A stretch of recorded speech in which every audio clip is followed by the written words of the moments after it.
నేను చేసిన తప్పు నువ్వు చేయకు.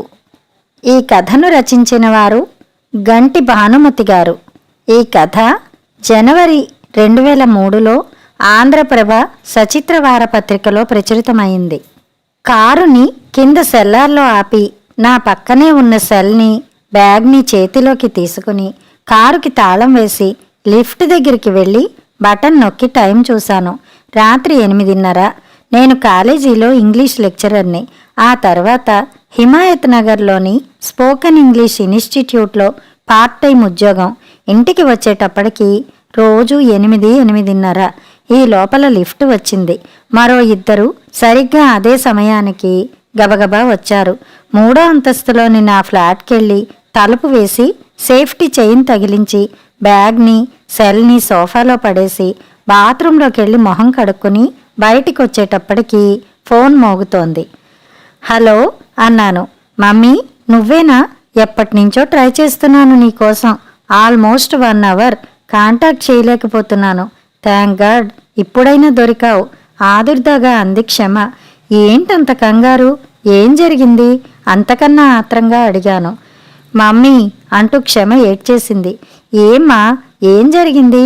నాకు భయం వేసింది ఒక్కసారిగా తన ఏడుపు విని. అవును మరి, ప్రాణాలన్నీ క్షమ మీద పెట్టుకుని బతుకుతున్నాను. నేను ఈ ఇంట్లో ఉండలేను. I am fed up with these people. I can't live here. ఏమైంది? పిచ్చిగాని పట్టలేదు కదా? ఏమిటా మాటలు? అర్థం అయ్యే మాట్లాడుతున్నావా? కోపంగా అన్నాను. పిచ్చి నాకు కాదు, ఆ ఇంట్లో వాళ్ళకి. నేనింక ఒక్క క్షణం కూడా ఈ ఇంట్లో ఉండలేను. ఇక్కడెవరికీ నేనంటే ఇష్టం లేదు. ఏడుపు. కంగారు పడ్డాను.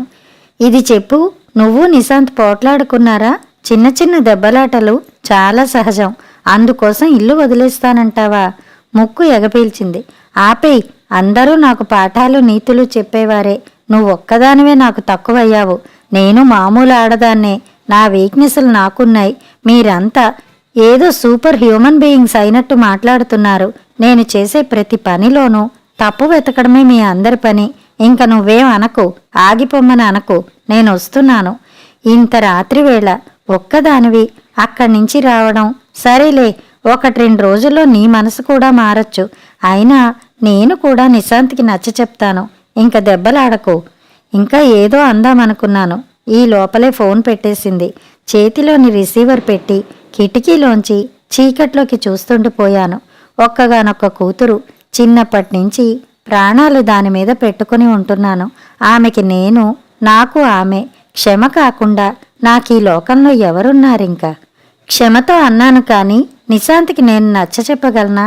ఆ పని నేను చెయ్యగలనా? నిశాంత్ వెర్షను నేను అర్థం చేసుకోగలనా? అమ్మ చంద్రాన్ని అర్థం చేసుకోగలిగిందా? అప్పుడు ఈ రోజున క్షమ నుంచున్న రోడ్డు మీద 22 ఏళ్ల క్రితం నేను నించున్నాను. ఇలాగే క్షమలాగానే నేను కూడా ప్రతి చిన్న విషయం అమ్మకి చెప్పేదాన్ని. అత్తగారింటి వాతావరణానికి నేను అస్సలు అడ్జస్ట్ కాలేక, నా ఈగోని తృప్తిపరచలేక, అయోమయంగా కనబడుతున్న జీవితాన్ని, చంద్రాన్ని అర్థం చేసుకునేంత పరిపక్వత లేక అమ్మ దగ్గరికి వెళ్ళి ప్రతిదీ చేరేసేదాన్ని. అహంకారం, అందరికీ అహంకారం. ఆ అహంకారమే నాకు చంద్ర మధ్య గోడలా నిల్చుండిపోయింది. మా జీవితాల్ని చెరోవైపుకి లాగింది, దూరం పెంచేస్తూ. నా మీద ప్రేమ అమ్మ నాన్నల్ని వివేకశూన్యులుగా చేసింది, ఆలోచన రహితుల్ని చేసింది. ప్రతిదానికి అమ్మ కొంగులోకి దూరిపోవడం, నాన్న నీడలోకి జరిగిపోవడం చంద్రానికి అస్సలు నచ్చలేదు. క్షమలాగానే నేను ఇంటికి వచ్చేస్తానని ఇంటికి వచ్చేశాను.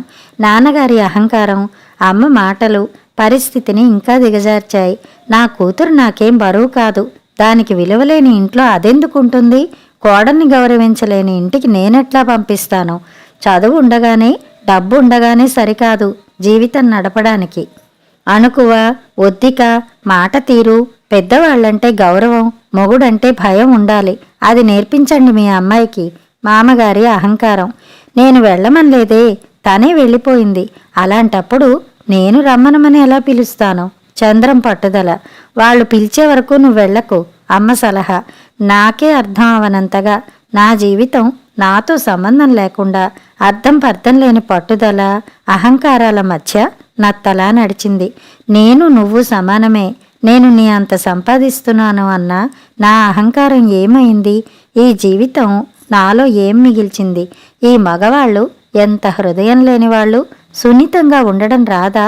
ఫ్రాయిడ్ ఏ రోజున ఈగో, సైకో ఎనాలిసిస్, ఇడ్లిబిడో మొదటిసారిగా కనిపెట్టాడో ఈ మొగ అనే స్పీషన్కి కరెక్ట్గా సరిపోతాయి, ఈ జాతి క్యారెక్టర్కి సరిపోతాయి. గంటలు రోజులు గడిచిపోయాయి. నా తప్పేంటి?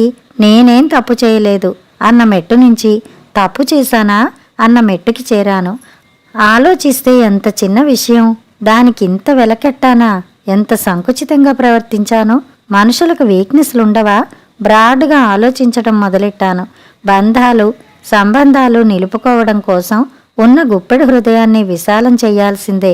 ఎదుటివాళ్ళు చేసిన తప్పు ఎలాంటిదైనా క్షమించాల్సిందే. నేనే వెళ్ళిపోదామనుకున్నాను. అదే అన్నాను నాన్నగారితో.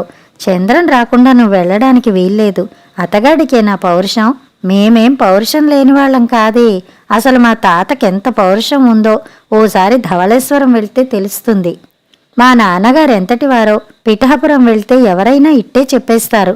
మా ముత్తాత సోవైనులు గారు వీధుల్లోంచి శివాలయం వెళ్తున్నారంటే ఎక్కడి వాళ్ళక్కడ కిక్కురు మనకుండా ఉంటారు. అలాంటి భార్గవరాముడి అంశంలోంచి వచ్చిన వాళ్ళం. నేను చంద్రానికి తల ఒగ్గడమే, ఇంకేమైనా ఉందా? నేననేదాన్ని ఉన్నానన్న విషయం సంగతి ఆలోచించకుండా లేని చంద్రం అతని తల్లిదండ్రుల గురించి ఆడిపోసుకోవడం. రాత్రింబగళ్ళు అదే గొడవ. రాను నాకు అమ్మా నాన్నలంటే, వాళ్ళ మాటలంటే విసుగు, అసహ్యం కలగడం మొదలెట్టాయి. నాలో గూడు కట్టుకున్న గుబులు, రెస్ట్లెస్నెస్, నిద్రలేమి, చెలరేగే అశాంతి జీవితానికి భాష్యం చెబుతున్నాయి. చంద్రం అంటే నాకు చాలా ఇష్టం. అతి చిన్న విషయాన్ని అజ్ఞానంగా, ఇమ్మెచ్యూర్డ్గా ప్రవర్తించి నా జీవితాన్ని చింపేసుకుంటున్నాను అనిపించింది. జీవితం ఒకసారి చిరిగిందంటే దాన్ని అతికించుకోవడానికి, కుట్టడానికి జీవితకాలం సరిపోదు. ధైర్యం చేసి ఉత్తరం రాశాను. ఊహలు వేరు, వాస్తవం వేరు. థియరీ చదవడానికి బాగున్నా ప్రాక్టికల్స్ నువ్వు నేను సరిగా చేయలేకపోయాం. మగవాడి అహంకారం ముందు ప్రేమ ఓ అడుగు వెనక్కే. నువ్వు నేను చాలా సాధారణ మనుష్యులు అని పెళ్ళయ్యాక ఉదాహరణలతో సహా చదువుకున్నాను, అర్థం చేసుకున్నాను. మనిద్దరిలోనూ లేనిది మానసిక పరిపక్వత. ఎన్ని ఎక్స్పీరియన్సులుంటే అంత అనుభవం, ఎంత అనుభవం వస్తే అంత మెచ్యూరిటీ. జరిగిన దాంట్లో మనిద్దరి తప్పు లేదు. నేను నిన్ను మర్చిపోవడం ఇంపాసిబుల్ అన్న సంగతి నాకు అర్థమైంది. ఇంకా జీవించడం అనేది అవుట్ ఆఫ్ క్వశ్చన్. మరి నీ సంగతి ఏమిటి? నీ హృదయంలోంచి నా బొమ్మని చెరిపేశావా? జవాబుగా మామగారి దగ్గర నుంచి ఉత్తరం వచ్చింది. నువ్వు వెళ్ళిపోయావన్న అవమానం భరించలేక ఇల్లు విడిచి వెళ్ళిపోయాడు. నువ్వు వాణ్ణి మర్చిపోలేనట్లే వాడు కూడా నిన్ను మర్చిపోలేదు.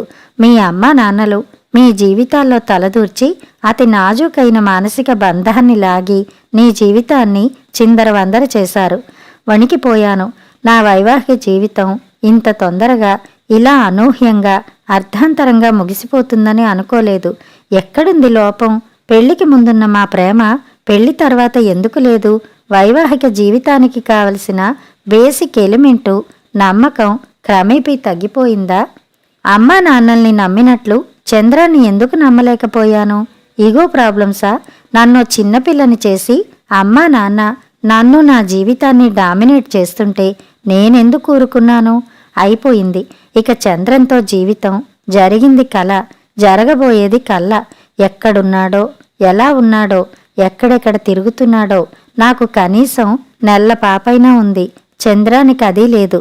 ఎన్ని రాత్రులు ఏడ్చానో నా తలగడకే తెలుసు. ఏదో తెలియని భావం, తప్పు చేశానన్న భావన ఇంట్లోంచి బయటికి రాకుండా, నన్ను రానీకుండా అడ్డుకుంటోంది. జూనియర్ కాలేజీలో లెక్చరర్గా చేరాను. నిరాసక్తత, నిరాడంబరం, నిర్వికారం జీవితాన్ని ఆక్రమించేశాయి. పుస్తకాలు, కాలేజ్, పాప, ఇదే ప్రపంచంలో ఇన్నేళ్లు బతికాను. Calling bell. అప్పుడే క్షమ వచ్చేసిందా? అనాలోచితంగా, మొండిగా వచ్చేసిందా? నా కర్తవ్యం ఏమిటి? నేనేం చెయ్యాలి? అసలు ఏం చెయ్యగలను?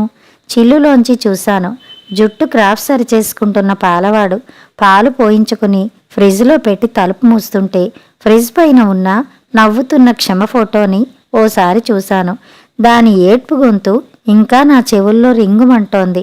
పాపం ఎంత బాధపడిందో. ఫోన్లోనే ఏడుస్తూ మాట్లాడింది. నిజంగానే నిశాంత్ బాధపెట్టి ఉంటాడా? లేకపోతే నిశాంత్ తప్పుని క్షమ హైలైట్ చేస్తోందా? తల్లి ప్రేమ నన్ను, నా ఆలోచనలు వేరే దారి పట్టిస్తోందా? తల్లికి తన కూతురు చేసింది తప్పుగా అనిపించదు. క్షమ మరో నేనుగా మారుతోందా? నేను మా అమ్మలా ప్రవర్తిస్తే? ఒక్కసారిగా భయం వేసింది. ఆహా, అమ్మ చేసిన తప్పు నేను చెయ్యను. నేను నిశాంత్ వైపు నుంచి ఆలోచించడం మొదలెట్టాను. పెళ్లికి ముందు నుంచి నిశాంత్ నాకు తెలుసు. గండిపేట వాసవిలో ఇంజనీరింగ్ చేశాడు. ఇద్దరూ చెరోమూలా ఉద్యోగం చేస్తున్నారు. Work tension, time sense, tiffin బాక్సులు, బయట లంచ్ చేయడం, ఎన్నో కారణాలుండి ఉంటాయి. నిశాంత్ ప్రవర్తన నాకేం విడ్డూరం కనబడలేదు. క్షమ ఎప్పుడూ వాళ్ళ అత్తగారి మంచితనమే చెప్పేది. ప్రతిదానికే అడ్జస్ట్ అయ్యే మామగారి సంగతి ఆనందంగా చెప్పేది. అలాంటిది ఈ రోజున ఇల్లు వదిలి వచ్చేస్తానంటే నేను వాళ్ళ మధ్యలోకి వెళ్ళాలా? నేను నిశాంత్కి నచ్చ చెప్పగలనా? నిశాంత్ నేను క్షమని క్షమించను, తప్పు తనదే అంటే దాని జీవితం ఏమవుతుంది? మరో నేనులా అయిపోతుందా? నా ఆలంబనల్లో దాని జీవితం హాయిగా ఉంటుందా? క్షమకి నిశాంత్ అంటే ప్రేమ కాబట్టి ఏడుపు ధ్వనించింది. ఆమె మాటల్లో అదే లేకపోతే ఆ కంఠంలో నిర్దాక్షిణ్యం, కాఠిన్యం ఉండేది. 2 రోజులు పోతే వాళ్ళ తప్పులు వాళ్లే తెలుసుకుంటారు. ఈ రోజు కాకపోయినా రేపైనా దాని జీవితాన్ని సమర్థించుకునే నేర్పు దానికి రావాలి. నా దగ్గరికి వచ్చేస్తానంటే ఎలా? ఈ ప్రపంచంలోని జీవరాశులన్నీ అడాప్టబిలిటీని ఎలా నేర్చుకుంటున్నాయి? ఫిట్టెస్ట్ సర్వైవల్, డార్విన్ థియరీ, భాష, భావప్రకటన ఉంది కాబట్టి క్షమ నిశాంత్ మీద కోపం ప్రదర్శిస్తోందా? కళ్ళు మూసుకున్నా ఏవో ఆలోచనలు. ఓ నిర్ణయానికొచ్చాను. ఫోన్ ఒళ్ళో పెట్టుకున్నాను. హలో, చాలా నెమ్మదిగా అన్నాను. హలో. నిశాంత్ గొంతు చాలా మామూలుగా ఉంది. ఆంటీ, మీరా? క్షమ గదిలో ఉంది, పిలవనా? హమ్మయ్య, బయలుదేరలేదన్నమాట. ఆహా, వద్దొద్దు. షేక్స్పియర్ డ్రామాల మీద వారం రోజులు ఢిల్లీలో సెమినార్లున్నాయి. అందుకని ఢిల్లీ వెళుతున్నాను. అలాగా ఆంటీ? ఎప్పటినుంచి? ఎల్లుండి బుధవారం. నేను ఇంట్లో 10 రోజులు ఉండనని క్షమకి చెప్పేయి. నిశాంత్కి మరో మాటకి ఛాన్స్ ఇవ్వకుండా ఫోన్ పెట్టేసి కనెక్షన్ తీసేశాను. సెల్ ఆఫ్ చేశాను. టైం చూశాను. 10 దాటింది. కీరదోసకాయ తిని పాలు తాగాను. నిజాం కాలేజీలో జరిగిన బుక్ ఎగ్జిబిషన్లో నాన్ ఫిక్షన్లో బెస్ట్ సెల్లర్ అయిన స్ట్రైట్ ఫ్రమ్ గట్ కొన్నాను. దాన్ని తీసుకుని మంచం ఎక్కాను. జీవితం అన్నది ఒక్కటే, కానీ ఎవరి జీవితం వాళ్ళదే. కథ సమాప్తం.